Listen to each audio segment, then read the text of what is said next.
It started with a lyric, simple, heartfelt, and prophetic. "I Just Wanna See You Win," Kendrick Lamar and SZA harmonized on Luther, the introspective, gospel-tinged third track off Kendrick's explosive GNX album. That line echoed far beyond the studio walls. It became a mission statement, a quiet rally cry stitched into the fabric of a partnership that would soon rewrite the rules of the music industry. In just a few short months, Kendrick and SZA didn't just win, they shattered ceilings, crossed boundaries, and carved out a piece of history in the touring world that had previously belonged to titans.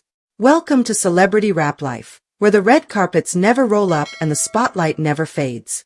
The rewards are legendary. Because in celebrity rap life, every downfall can become a comeback, and every headline tells a deeper story. Hit that like button, subscribe, and turn on notifications so you don't miss a second of what's coming next. This week, Billboard made it official. The Grand National Tour, the monumental co-headlining trek from Kendrick Lamar and SZA, has become the highest-grossing co-headline tour of all time, surpassing Beyoncé and Jay-Z's On the Run 2 tour by a narrow but symbolic margin. It's the kind of cultural moment that demands pause. It's not just about numbers, it's about a generational shift. It's about artistry. And it's about what happens when two visionaries collide at the peak of their creative power, forging a new path not only for themselves but for hip-hop, R&B, and the entire live music industry. The numbers are staggering. Over just 23 shows across North America, Kendrick and SZA grossed $256.4 million and sold 1.1 million tickets. That alone would make it a triumph. But when those figures are stacked against the $253.5 million mark set by Beyoncé and Jay-Z in 2018, across a 48-show run, the gravity of what Kendrick and SZA achieved becomes clear. They broke the record in half the time, with nearly half the shows. It's a milestone defined not just by dollars and digits, but by the intensity of cultural interest, the visual spectacle, and the sheer generational resonance of the tour. The Grand National Tour opened in April in Minneapolis, and from the first night, it was obvious this wasn't going to be just another set of stadium shows. This was theater. This was protest. This was therapy.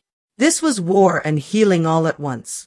Kendrick emerged from the ashes of his high-profile lyrical feud with Drake, newly decorated with 5 Grammys for his song, Not Like Us, a track that not only dismantled his opponent but became a cultural phenomenon, dominating the Billboard Hot 100 for weeks. SZA, riding the momentum of her own triumphant run with SOS and its deluxe Lana edition, matched Kendrick's presence with her own gravitational pull. Her Grammy-winning single, Saturn, became a healing anthem for a generation worn down by digital chaos and personal grief. Together, they curated a live experience that merged cinematic production with raw vocal performance, shifting energy from politically charged storytelling to intimate self-reflection in the span of seconds. And fans responded. They didn't just buy tickets, they lived inside those performances. Every night became a shared memory, a communal event that blurred the lines between stage and audience. Much like the On the Run 2 tour was a victory lap for Beyoncé and Jay-Z after a decade of personal and professional reinvention, the Grand National Tour felt like the beginning of a new chapter for Kendrick and SZA. Instead of performing as individuals orbiting around a shared legacy, they operated in sync, drawing from their long-standing artistic rapport that began with Top Dog Entertainment.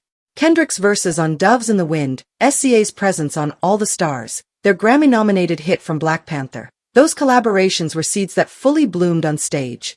One of the most powerful moments of the tour came midway through the setlist, when Kendrick and SZA performed Luther side by side. In the haunting light of the stage, the crowd sang back every word, understanding that what they were witnessing wasn't just a performance, but a reflection of something deeper. Two artists navigating trauma, memory, identity, and ambition in real time. The message of "I Just Wanna See You Win" took on new meaning with every city, every crowd, every encore. The comparison to Beyoncé and Jay-Z was inevitable from the moment this tour was announced. The On the Run 2 tour had long stood as the pinnacle of co-headlining excellence, marrying spectacle, intimacy, and star power across continents. But what Kendrick and SZA accomplished with the Grand National Tour was fundamentally different. Their shows didn't just entertain, they confronted. They questioned. They left audiences unsettled in the best way possible. Still, the numbers alone are historic. As it stands now, Kendrick and SZA's $256.4 million mark makes the Grand National Tour the most lucrative co-headline tour ever reported. That figure could climb even higher once international legs are completed. The Latin American solo dates Kendrick recently announced are expected to draw massive crowds in cities like Sao Paulo, Buenos Aires, and Mexico City. And there are strong rumors that a second European leg could be added to meet demand, as initial shows in London, Paris, and Berlin sold out in record time. Of course, there's still one figure that Beyoncé and Jay-Z hold over the duo: total ticket sales. On the Run 2 sold over 2.2 million tickets globally. Kendrick and SZA are at 1.1 million with just over 20 shows. But Billboard's analysts have already hinted that the duo may very well eclipse that total by the end of their world tour, especially given that their current average gross per show outpaces any co-headlining tour on record. To understand the scale of their success, it helps to look at who else sits in this rarefied air. Only a handful of co-headlining tours have ever crossed the $100 million threshold.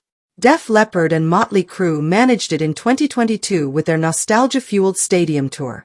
Country power couple Faith Hill and Tim McGraw cracked it twice, once in 2006-07 and again in 2017-18.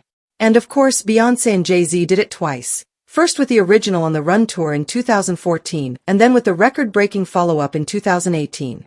That Kendrick and SZA now top that list says everything about the moment they're in.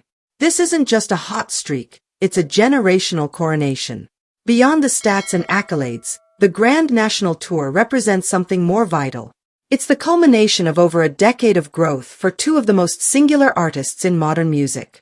For Kendrick, the tour is both a celebration and a reckoning, a stage to air out grief, legacy, loyalty, and resistance. His visuals are laced with nods to Malcolm X, Tupac, and Nelson Mandela.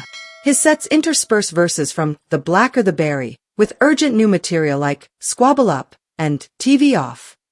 Each performance is a full-body meditation on what it means to be black, brilliant, and burdened in America. For SZA, the shows are an emotional release. Her portion of the set blends the deep vulnerability of songs like 20-something and Blind with defiant anthems like Kill Bill and Low.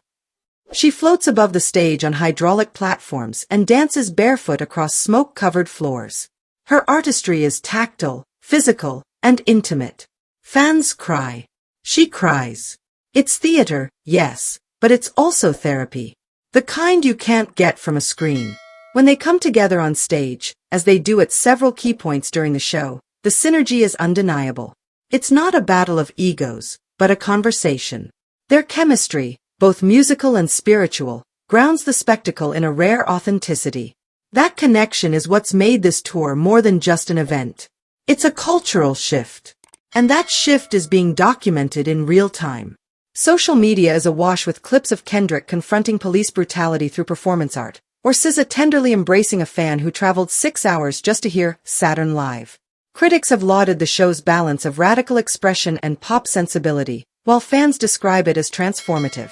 For many, it's not just the best concert they've ever attended. It's the most important. In a summer saturated with big-name tours, from Taylor Swift to Bad Bunny to Olivia Rodrigo, Kendrick and SZA have not only held their own, they've redefined what a co-headlining tour can be. The Grand National Tour doesn't follow a template. It bends it. It rebuilds it. It challenges assumptions about genre, hierarchy, and the limits of live music. And while comparisons to Beyoncé and Jay-Z are inevitable, Kendrick and SZA seem less interested in chasing precedents than in setting new ones. They aren't asking for the crown, they're building their own kingdom. One where vulnerability and power can coexist, where black artistry is celebrated in all its forms, and where two friends from Top Dog can not only dream of winning, but prove that the win was inevitable all along.